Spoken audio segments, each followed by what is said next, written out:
मथुरापुर नामक एक सुंदर गांव में रंजित और मंजुला नामक पति पत्नी रहते थे। उसी गांव में रंजित का एक दुकान था जिसमें वो संतरे का रस बना के उसे बेचता था और उसका स्वभाव मेहनत से काम करने वाला था। रंजित के दुकान से कुछ ही दूर में प्रसाद नामक एक आदमी उसके दुकान में संतरे को और संतरे के रस को बनाकर बेचता था। प्रसाद बहुत लालची इंसान था। वो हमेशा बस यही चाहता था कि सभी उसी के दुकान आए और उस गांव में सभी प्रसाद के ही दुकान जाकर संतरे का रस पीते थे। एक दिन जब रंजित उसके दुकान में संतरे का रस बना रहा था तो उसे प्रसाद के दुकान में बहुत सारे लोगों का भीड़ होना दिखता है। तब वो सोचता है,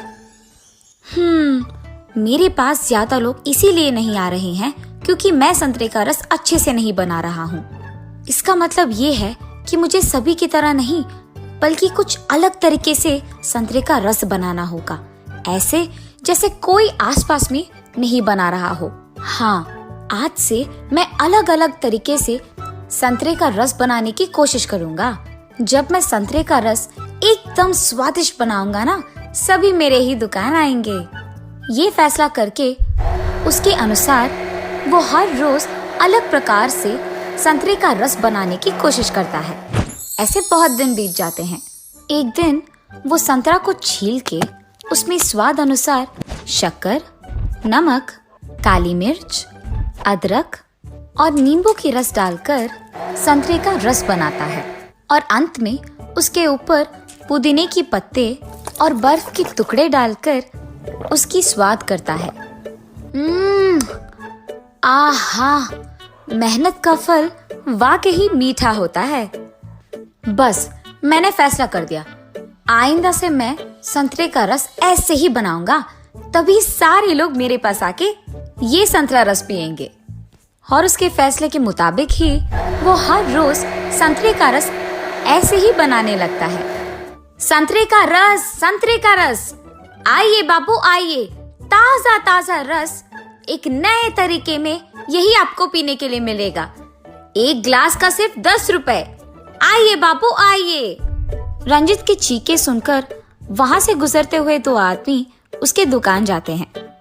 अरे रंजित, तुम कह रहे हो कि नए तरीके से कुछ बनाया तुमने, संतरे का रस ही तो है। जी हाँ, पर ये ऐरे गहरे का संतरे रस नहीं है। आप एक बार इसे पी के तो देखिए, भूल ही नहीं पाएंगे।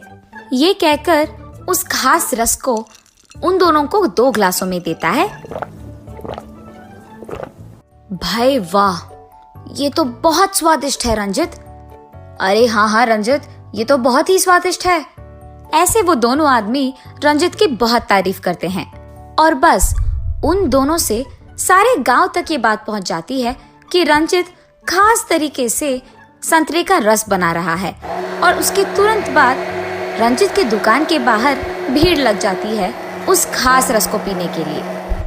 अब प्रसाद एक दिन देखता है कि उसके दुकान को आए बगैर सारे लोग रंजित की दुकान चले जा रहे हैं और वहां की भीड़ बहुत ज्यादा है। ये क्या है, सभी मेरे दुकान आया करते थे, अब सभी लोग उसकी ही दुकान जा रहे हैं सिर्फ वो खास रस पीने के लिए। मुझे कुछ ना कुछ करना ही होगा।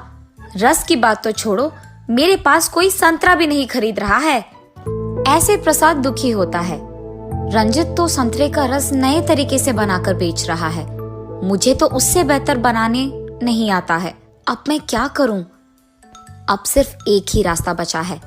कुछ ऐसा करना होगा कि वो खुद से संतरे का रस बनाना छोड़ दे, तब सारे गांव वाले झक मार के मेरे ही पास आएंगे। अरे हाँ, रंजित तो एक डरपोक है ना। मैं ऐसा करता हूँ, अपने दोस्त किशोर और उसकी पत्नी को मैं उसके दुकान जाने के लिए कहता हूँ। हाँ, ये फैसला करके वो उसके दोस्त किशोर के पास जाता है। अरे किशोर, कैसे हो तुम? अच्छा सुनो, तुम्हें क्या ये बात पता है, हमारे गांव में रंजित के दुकान में खास तरीके से बनाया हुआ संतरे का रस मिल रहा है। क्या तुमने पिया है? अगर तुमने नहीं पिया है ना, मैं अभी कह रहा हूँ, जाओ और वहाँ के 1 गिलास तो पी के आओ।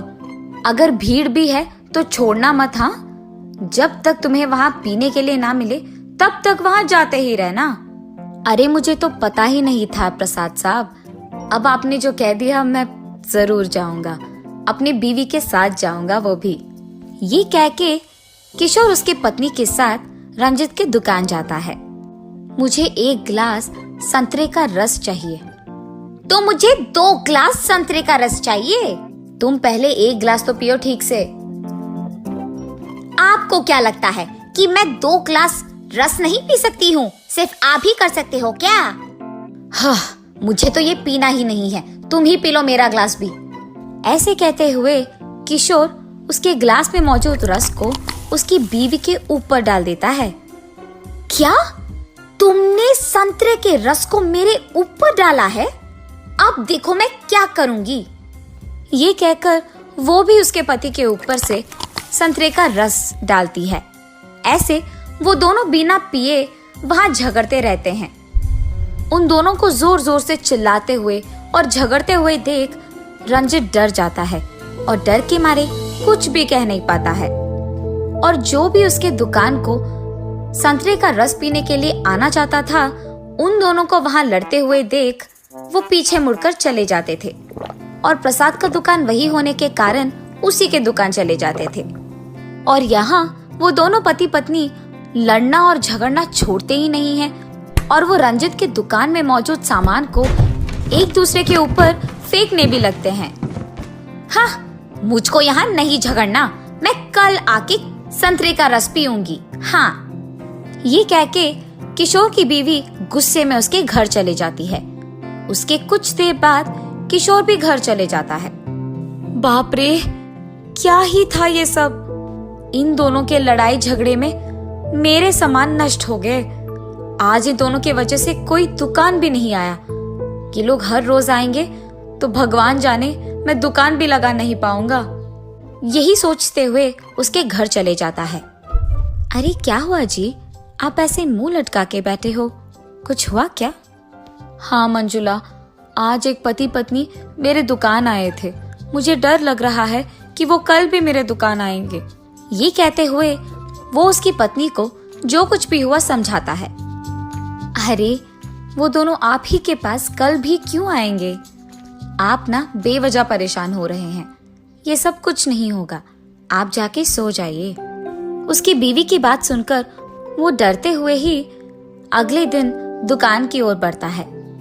पर जैसे ही उसने सोचा, वो पति पत्नी फिर से वहां आते हैं और सबके सामने लड़ाई झगड़ा करते हैं।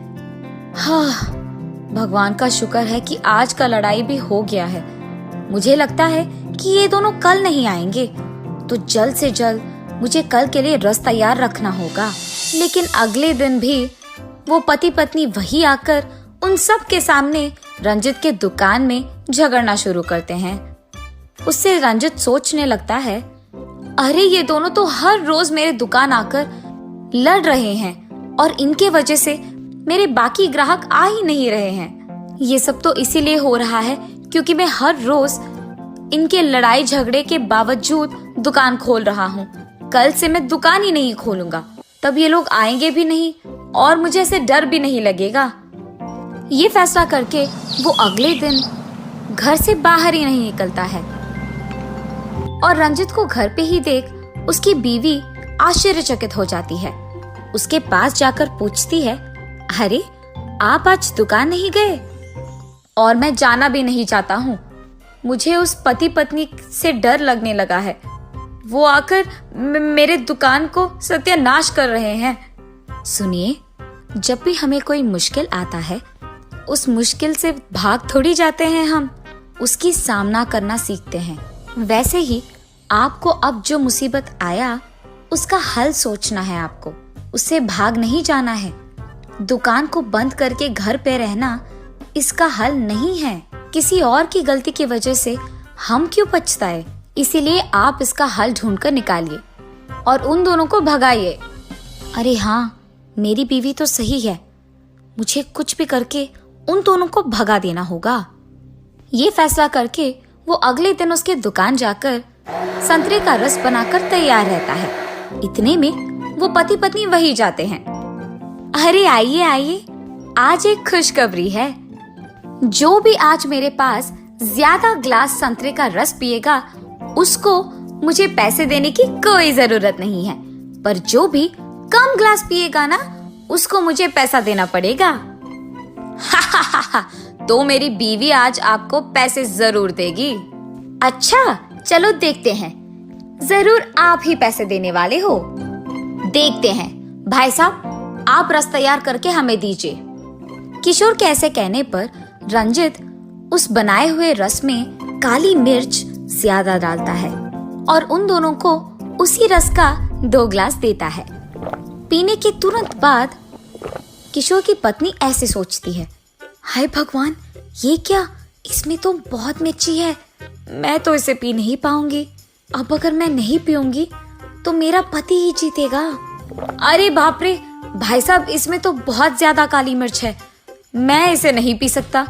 आपको आपके पैसे मिल जाएंगे, पर मैं तो ये नहीं पी सकता। ये लीजिए। उस प्रसाद के कारण ही मैं यहाँ आके पीने लगा हूँ, वरना मैं यहाँ कभी नहीं आता। हाँ, सुनिए, मुझे यहाँ वापस कभी नहीं आना है, चलो यहाँ से चले जाते हैं। रंजित इन पति पत्नी की बातें सुनकर प्रसाद के पास जाता है। प्रसाद, मुझे पता है कि ये सब तुमने ही किया है और इसका कारण भी मुझे पता है कि मेरे दुकान में भीड़ बढ़ने लगी है। जो हुआ सो हुआ, अब से हम दोनों मिलकर संतरे का रस बनाकर उसे बेचेंगे।